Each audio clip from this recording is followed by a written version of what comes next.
Olá, seja muito bem-vindo a mais um programa Raízes da Fé, aqui na Constante TV. Nossa caminhada pela história da igreja tem sido algo muito precioso para mim e espero que também para você. Nós temos visto nessas últimas aulas o nascimento de uma instituição que foi importantíssima na Idade Média, que é a instituição do papado. Na aula passada vimos, segundo alguns, Leão I, o primeiro Papa, o Leão o Grande, né? Para outros, o Papa de hoje será o primeiro Papa, Bispo de Roma, Gregório I. Então, nós vamos trabalhar com esta figura histórica de Gregório o Grande ou Gregório I, considerado por muitos como o primeiro Papa, segundo o ponto de vista que ele reproduz o perfil dos papas medievais, por isso que ele é considerado o primeiro Papa. Isto é, assim como Leão, que alguns consideram como Papa, porque Leão reproduziu esse perfil do Papa medieval, esse Papa que assumia atitudes, ações políticas, além de eclesiásticas, pela ausência do poder central, como nós vemos. Muito bem, a gente começa essa aula de hoje falando dessa situação da Europa, como é que estava a Europa no V século. É sempre importante a gente tocar nessa mesma tecla, porque entendendo isso, você vai entender por que os papas alcançaram tamanha notoriedade, poder eclesiástico e civil na Idade Média. É preciso entender isso aqui, é fundamento. Então, como é que estava a Europa no V século? Aqui nesse mapa você percebe Império Romano do Oriente, que nós já sabemos que é um império, a parte oriental, que permaneceu intacta sem a invasão.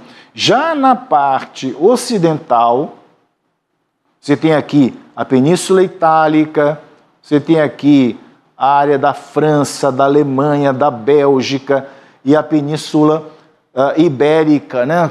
Todas foram fatiadas, colocados reinos bárbaros. A gente vê aqui os ostrogodos, burgúndios, francos, os saxões, os ângulos que assumiram a parte lá da Inglaterra, com o povo anglo-saxão, os bretões, suevos, visigodos, aqui no norte da África, os vândalos, são todos tribos germânicas. Quando isso aconteceu, não custa nada repetir, a Europa ficou sem poder central. E Leão o Grande, no V século, assumiu esse poder central ao ponto de negociar, inclusive, com os reinos invasores, tomando uma posição de um imperador.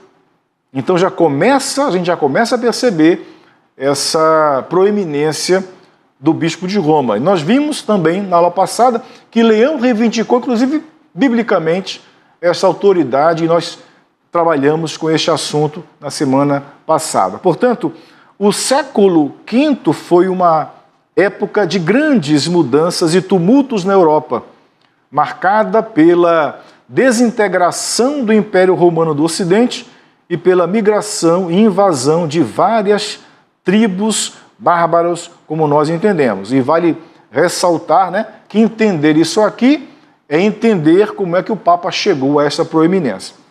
Nesse próximo slide você vai perceber, a gente vai trabalhar com o fim da Idade Antiga, a queda de Roma, o começo da Idade Média a gente marca, né, os historiadores marcam esta data aqui de 476, foi o ano quando o último imperador romano, Rômulo Augusto, foi deposto.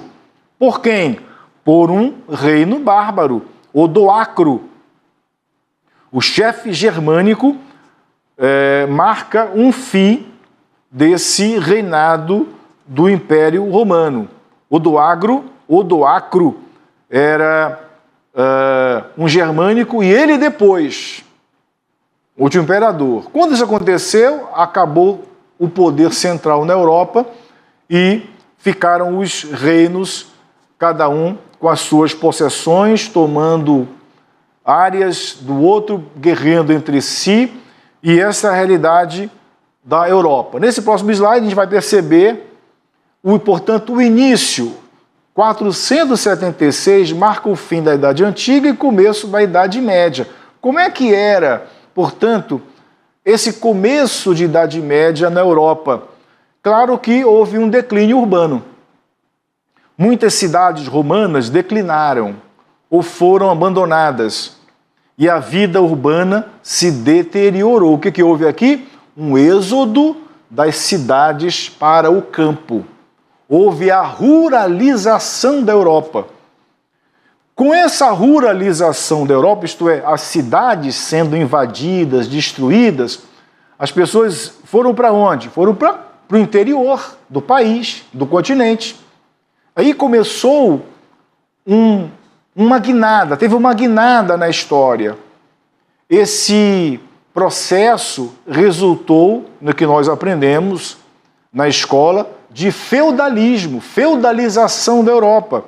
A economia, portanto, tornou-se mais agrária e descentralizada com o surgimento de estruturas sociais que mais tarde se desenvolveriam no feudalismo. Então, com a ruralização da Europa, na queda do Império Romano, cidades invadidas, destruídas, o povo foi para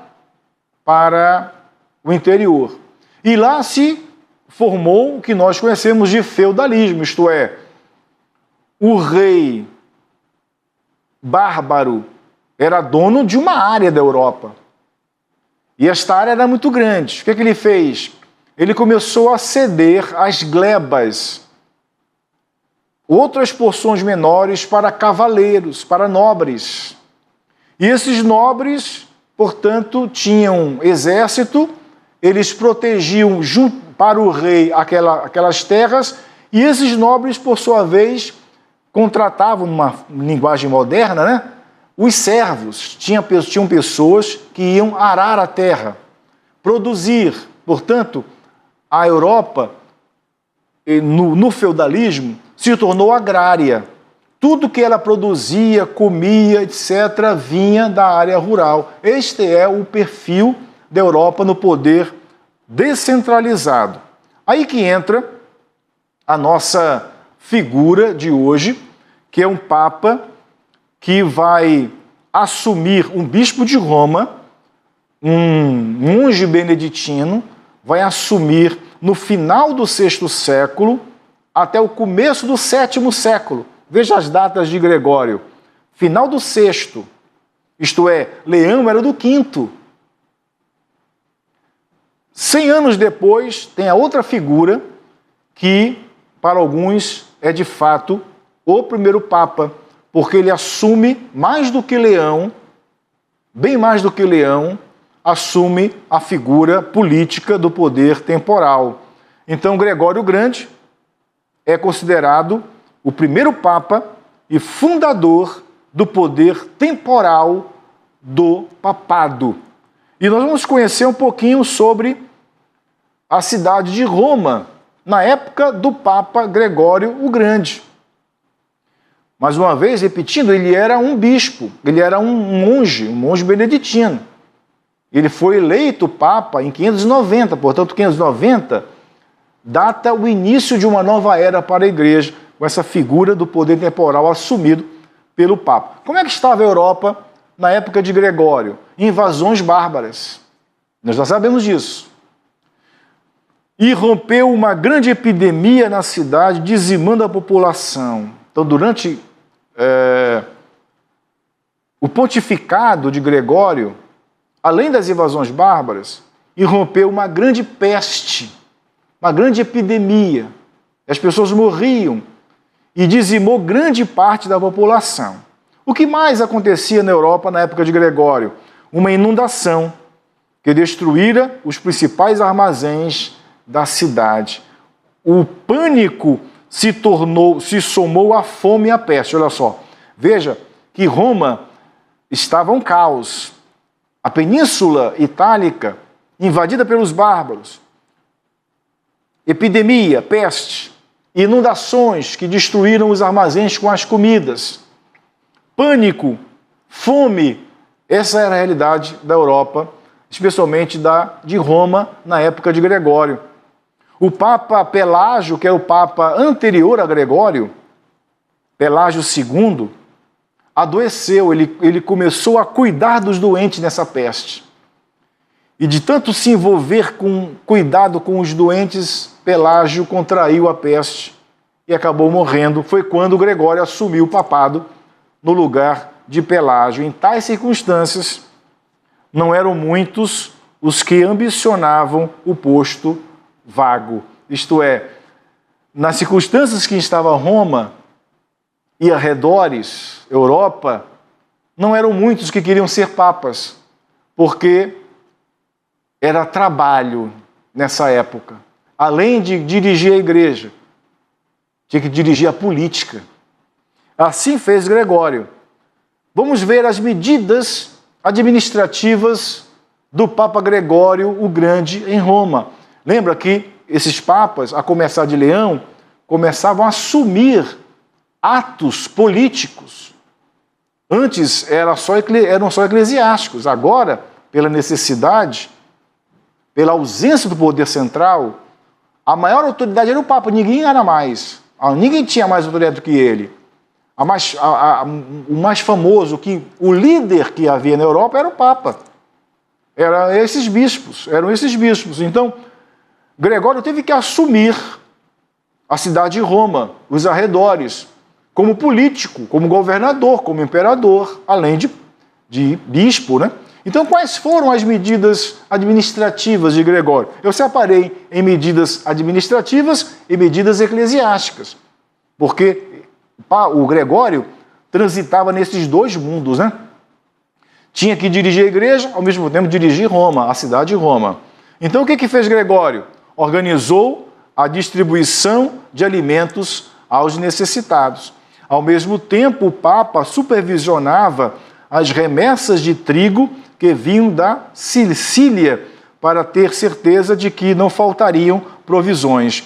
Garantiu que a cidade de Roma fosse habitável e defensável. Os aquedutos foram reconstruídos, bem como as fortificações. A moral da guarnição foi renovada, pois ela quase tinha perdido por falta de pagamento. Veja só em quantas medidas, se você for perceber, medidas de um governador, medidas do político preocupado em sanar a fome, organizar a chegada de alimentos, importação, exportação.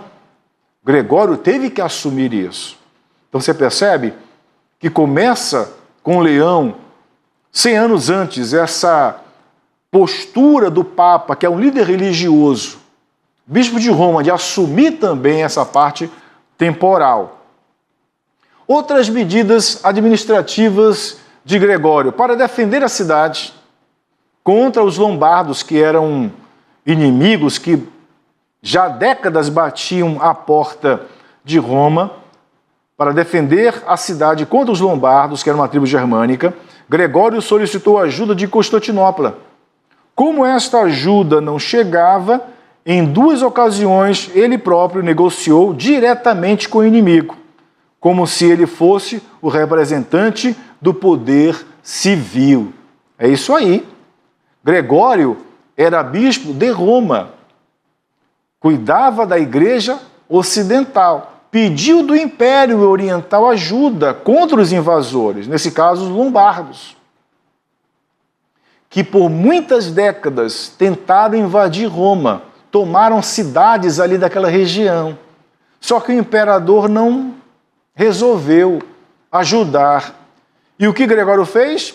Teve que assumir, na ausência do imperador, da ajuda do imperador oriental, ele teve que assumir, vestiu, por assim dizer, né, o manto do governador, o manto imperial, e teve que assumir essas medidas administrativas, inclusive enfrentando até o invasor, falando com outro rei como se rei fosse também. Por isso, Gregório é considerado o fundador do poder temporal do papado. É isso aí. Medidas Mais medidas administrativas de Gregório. Veja só, como proprietário de muitas terras, o papado gozava de enormes riquezas. Gregório pôs este recurso, a riqueza da igreja, a serviço da grande tarefa de alimentar o povo romano. Apesar de não lhe pertencer o governo da cidade de Roma, Gregório viu-se obrigado a exercê-lo, como temos falado. Povo passando fome, povo adoecido de peste, a igreja rica, cheia de propriedades. O que Gregório fez? Utilizou parte dessa riqueza para saciar a fome, alimentar o povo romano, que por conta das invasões, da centralização, do êxodo rural, das cidades para o campo, as pessoas começavam a passar fome. Perdão. Este precedente, observe, este precedente, junto com a decadência do poder imperial na Itália, fez com que, com o passar do tempo, os sucessores de Gregório atuassem da mesma forma. Portanto, Gregório só começou. Os demais bispos de Roma, os demais papas, também tiveram que assumir atitudes de governador, atitudes de um imperador, de um rei, além da sua função eclesiástica. Essas foram algumas medidas administrativas em que Gregório, o bispo de Roma, teve que assumir na parte civil, na parte política. Veremos agora algumas medidas religiosas de Gregório. Ele era um bispo. Gregório, portanto, era um papa. Ele tinha uma igreja para dirigir. Além das funções administrativas, políticas, do poder temporal, ele também se preocupou com a vida da igreja. Quais medidas ele tomou? Reformou a liturgia da igreja, desenvolvendo o que hoje conhecemos como canto gregoriano. Enviou missionários para converter os anglo-saxões na Inglaterra. Gregório é conhecido como Papa missionário. Ele era um monge beneditino. Então ele queria evangelizar os povos pagãos.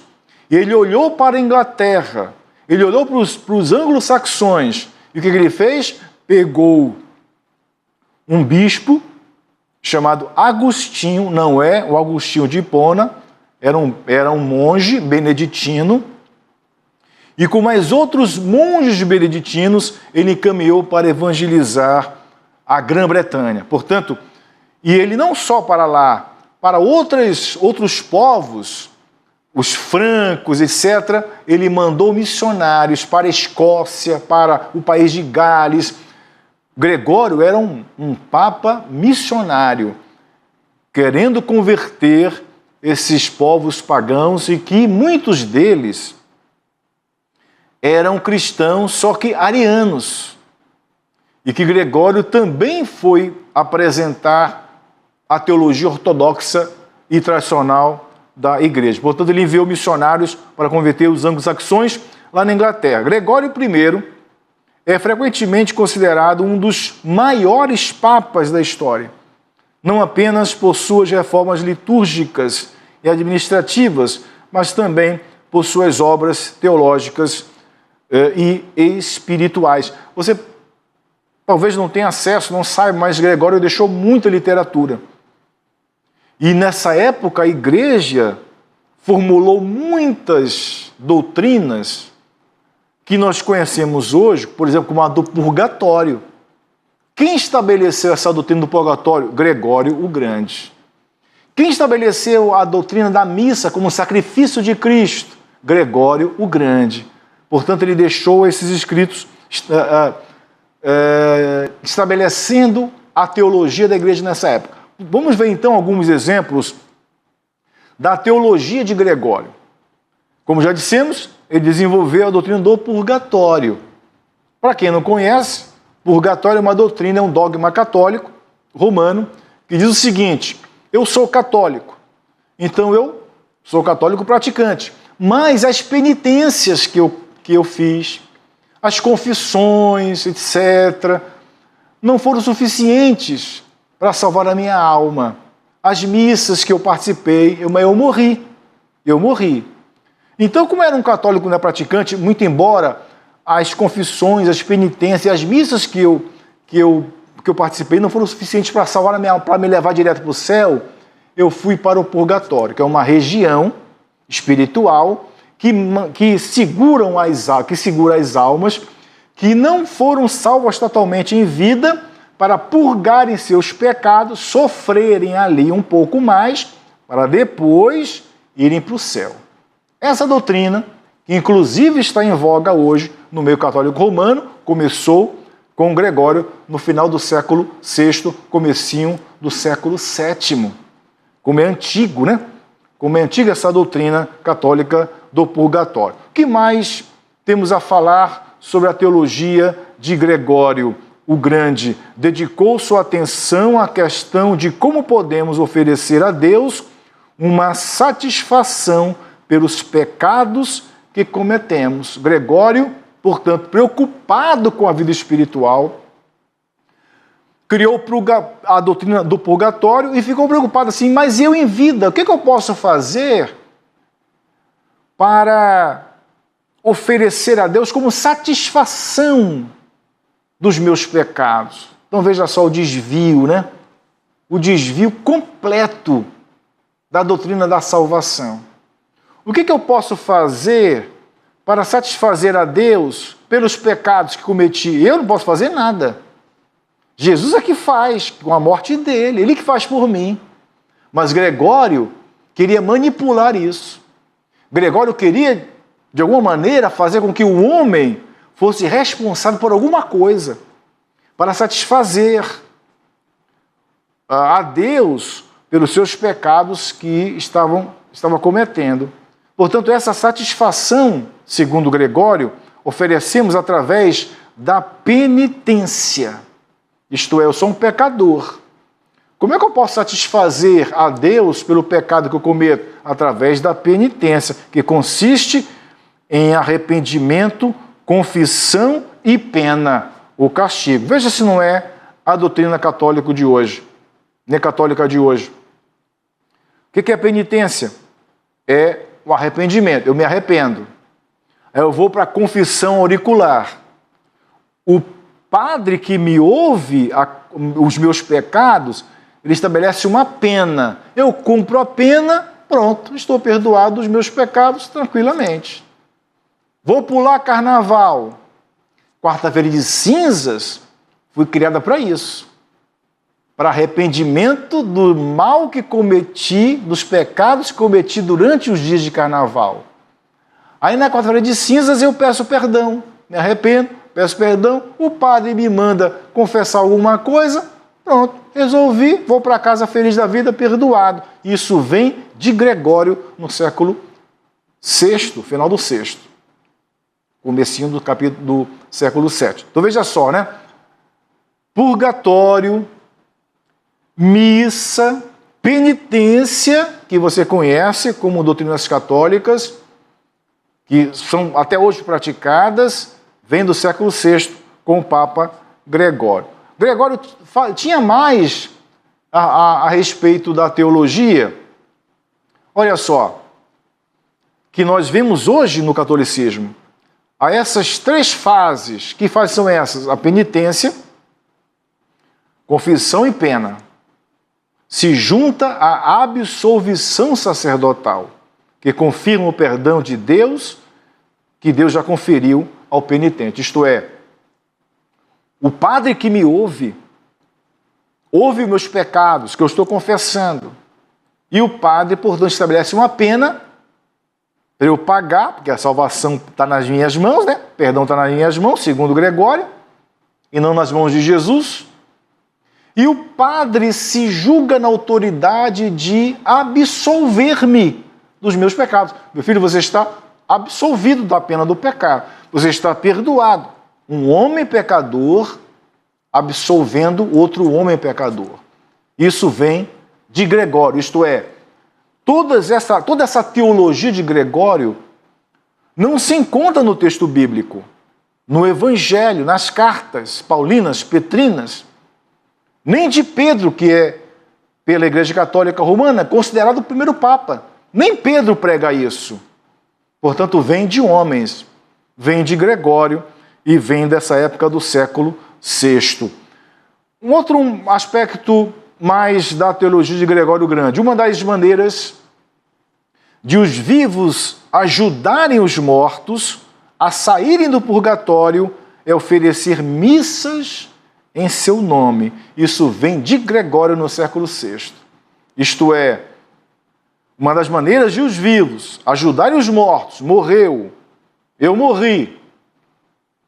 Uma maneira de você me ajudar no mundo espiritual, para eu chegar ao céu, é oferecer missa em meu nome. Veja se não é uma prática de hoje, do século XXI. Isso é do século VI. Para Gregório, portanto, a missa é um sacrifício em que Cristo é imolado novamente. Isto é, toda missa, Cristo morre. Em toda missa há o sacrifício. E se há o sacrifício, há salvação. Por participar da missa. Portanto, é importantíssimo participar da missa. Porque lá encontra a salvação. Cristo morre em toda a missa. Isso vem de Gregório, né? Portanto, Gregório estabelece uma necessidade. Aí você vai entender por que no apogeu do papal, muitos papas interditavam países inteiros. E interditar um país, uma nação, um Estado nacional, dizia o seguinte: não vai ter missa mais. Então, se não tem missa nesse país, não tem sacrifício de Cristo. Se Jesus não morre na missa, não tem salvação nem perdão de pecados. Olha só o caos social. E tem mais. O interdito papal proibia o enterro nos cemitérios cristãos. Portanto, eu não teria um enterro cristão. Olha o caos. E perto de morrer, eu não teria extrema unção. Isto é, não vou para o céu na extrema unção. Eu vou para o inferno se não tiver ela. Se não tiver essa extrema unção na minha vida. Veja só o caos. Isso no auge do poder papal na Baixa Idade Média. Isso vem do século VI. Essa necessidade da missa em que Cristo é morto toda a missa. Ora, onde é que no Novo Testamento a gente encontra isso? Que Cristo morre em cada culto. Isso é criação de um homem, criação de Gregório e não do texto bíblico. Mais um pouquinho da teologia de Gregório. Gregório aceitou todas as crenças, superstições e lendas da sua época como se fossem verdades evangélicas. Suas obras estão cheias de narrações de milagres, aparições de defuntos, de anjos, de demônios, etc. Boa parte das crenças populares do século VI foi incorporada à doutrina cristã. Portanto, Gregório era um homem da sua época. E ele introduziu na igreja todas essas crenças, crendices, folclores, lendas, superstições e transformou isso em doutrina cristã. Portanto, essas doutrinas que vimos nessa aula não são doutrinas neotestamentárias. São doutrinas humanas, criadas pelo Papa Gregório I, sem qualquer autorização do texto bíblico. Eu quero terminar essa aula com a seguinte reflexão. Com uma pergunta para você. Eu devo ficar com a Bíblia Sagrada ou com a tradição da igreja? Eu devo ficar com a doutrina bíblica ou com o que a igreja tem reproduzido ao longo dos séculos desde o VI? Hebreus capítulo 9 diz assim: assim como aos homens está ordenado morrerem uma só vez, vindo depois disso o juízo, assim também Cristo, tendo se oferecido uma vez por todas para tirar os pecados de muitos, aparecerá segunda vez, não para tirar pecados, mas para salvar aqueles que esperam por ele. Duas coisas a gente tira desse texto de Hebreus 9, 27 e 28. Primeiro, Cristo morreu uma única vez. Diz o autor de Hebreus, é assim como aos homens está ordenado morrerem uma só vez, vindo por disso também Cristo, tendo se oferecido uma única vez, uma vez por todas, para tirar o pecado. Cristo morreu uma única vez. Segunda lição desse texto, o homem só tem uma chance de ir para o céu enquanto está vivo. Diz o texto de Hebreus, assim como aos homens está ordenado morrerem uma só vez, vindo depois disso o juízo. Portanto, não há purgatório no texto bíblico. Não há essa possibilidade do purgatório no Novo Testamento. Morreu, o que acontece? O juízo. Não tem uma segunda chance. E Cristo, como já vimos, morreu uma única vez. Não morre toda missa. Não morre todo culto. Ele já morreu uma única vez, é um fato histórico. E o texto continua e termina dizendo, assim também Cristo, tendo se oferecido uma vez por todas, para tirar os pecados de muitos, aparecerá a segunda vez, não para tirar pecados mais, que ele já tirou com a sua morte histórica, mas para salvar aqueles que esperam pelo Papa. Está escrito aqui? Não, não está. Aqueles que esperam por ele. Nossa esperança, nossa vida, tem que esperar por Cristo e não pelo Papa. E não pela missa depois que morro. Não. Essas doutrinas não são doutrinas criadas a partir do Novo Testamento. São doutrinas de Gregório. E que permaneceram na igreja a partir da tradição. E se consolidaram, essas doutrinas. Da missa, do purgatório, da penitência. Veja só. Por isso que Lutero dizia que na dieta de Worms, quando ele foi convocado pelo imperador e pelo Papa, ele dizia, se eu não for convencido pela Escritura e pela minha consciência, eu não posso me retratar. Nós temos que ser convencidos pela Escritura e não pela tradição. Por isso a pergunta permanece esta. Eu devo ficar com a Bíblia Sagrada ou com a tradição da igreja? É uma decisão que eu tenho que tomar. Eu espero que você decida-se pela Escritura e não pela tradição de homens. Deus abençoe. Fico por aqui. Até semana que vem.